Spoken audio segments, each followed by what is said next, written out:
மகா சிவராத்திரி ஈசனுடன் ஓர் இரவு பிப்ரவரி 26 சத்குருவுடன் நேரலையில் இணையுங்கள்.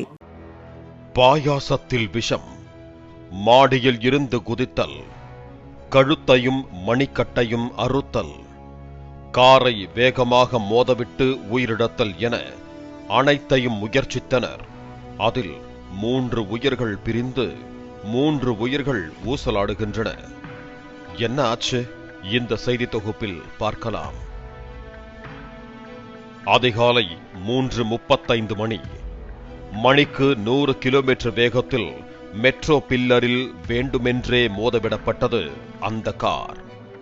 அதில் பயணித்த 3 பேர்தான் தற்போது ஐசியூவில் இருக்கிறார்கள். சற்று ரீவைண்ட் செய்தால் நள்ளிரவு 12:55. மிகவும் சோர்வாக செல்பவர் 14 வயது சிறுவன்.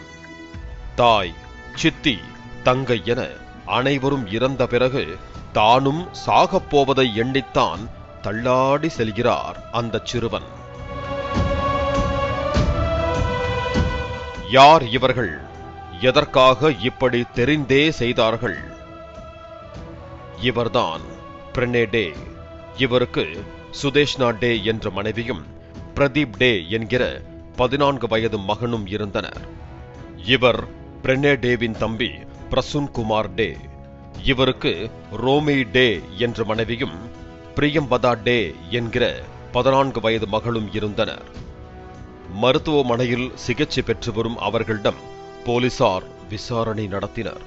அதில் பிரணேவும் பிரசன்னும் சகோதரர்களாக கொல்கத்தாவில் லெதர் கிளவுஸ் தயாரிப்பு ஆலையை நடத்தி வந்ததாகவும், கொரோனாவுக்கு பிறகு கோடிக்கணக்கில் கடனும் ஏற்பட்டதாகவும், கடன் கொடுத்தவர்கள் வீட்டுக்கு வந்து அசிங்கப்படுத்தி சென்றதாகவும் சொல்லப்படுகிறது. இதனால் 6 பேரும் முந்தைய நாள் இரவு விபரீத முடிவெடுத்து பாயாசத்தில் விஷம் கலந்து குடித்துவிட்டு உறங்கியதாகவும், அதிகாலையில் பார்த்தால் 6 பேரும் சாகாமல் உயிரோடு இருப்பதை கண்டு அதிர்ந்ததாகவும் போலீசாரிடம் கூறியுள்ளனர்.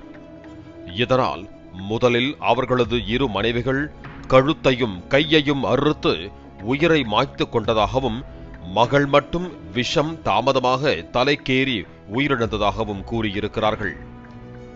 வீட்டு பெண்கள் 3 காலி.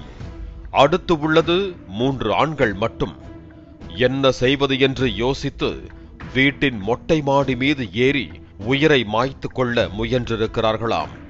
ஆனால் மகன் மட்டுமாவது உயிரோடு இருக்கட்டும் என எண்ணி அவரை மருத்துவமனையில் இறக்கிவிட்டுவிட்டு சகோதரர்கள் 2 காரை மோதி உயிரிழந்துவிட திட்டமிட்டதாக காவல்துறையிடம் சொல்லி இருக்கிறார்கள். ஆனால் அந்த 14 வயது சிறுவன் தான் மட்டும் வாழ விரும்பவில்லை என்றும், அப்பாவும் சித்தப்பாவும் எங்கு செல்கிறார்களோ அவர்களோடே தானும் வருவதாகவும் சொல்லி உடன் சென்றிருக்கிறாராம். இதையடுத்து வீட்டுக்கு சென்று அக்கம் பக்கத்திலும் விசாரணையை தொடங்கி இருக்கிறார்கள் கொல்கத்தாவின் டாங்கரா பகுதி காவல்துறையினர். அப்போதுதான் இந்த கதையின் மெயின் ட்விஸ்டே வந்திருக்கிறது. இதுதான் அந்த வீடு. 4 மாடி கட்டிடம், அடுத்தடுத்து நிறுத்தப்பட்டிருக்கும் கார்கள் என பார்ப்பவர்கள் கூட இவங்களுக்கு என்னப்பா கவலை என்றுதான் நினைக்கக்கூடும்.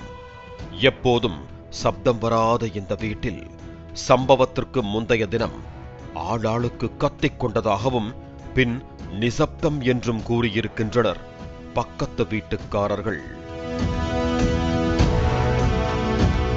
அனைத்து கார்களும் கிரவுண்ட் ஃப்ளோரில் இருக்கும் போது வீட்டில் மட்டும் எந்த அறையிலும் விளக்கு எரியாதது சந்தேகத்தை கிளப்பியுள்ளது.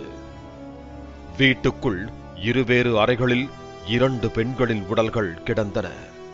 அவரது மகளின் உடல் மட்டும் தனி அறையில் கிடைத்திருக்கிறது. இந்த சடலங்களை கைப்பற்றி பிரேத பரிசோதனைக்கு அனுப்பியதில்தான் மேலும் மேலும் ட்விஸ்ட் தெரிய வந்தது. 2 பெண்களும் சுயமாக கழுத்தையும் கையையும் அறுத்து கொள்ளவில்லையாம். வெட்டுக்கள் யாரோ காயப்படுத்தியது போல ஆழமாக இருந்தன. அதிக ரத்தம் வெளியேறி மதியம் 1 மணி வாக்கில் ஒருவரும் நள்ளிரவு 1 மணி வாக்கில் மற்றொரு பெண்ணின் உயிரும் போனதாக பிரேத பரிசோதனையில் தெரிவிக்கப்பட்டுள்ளது.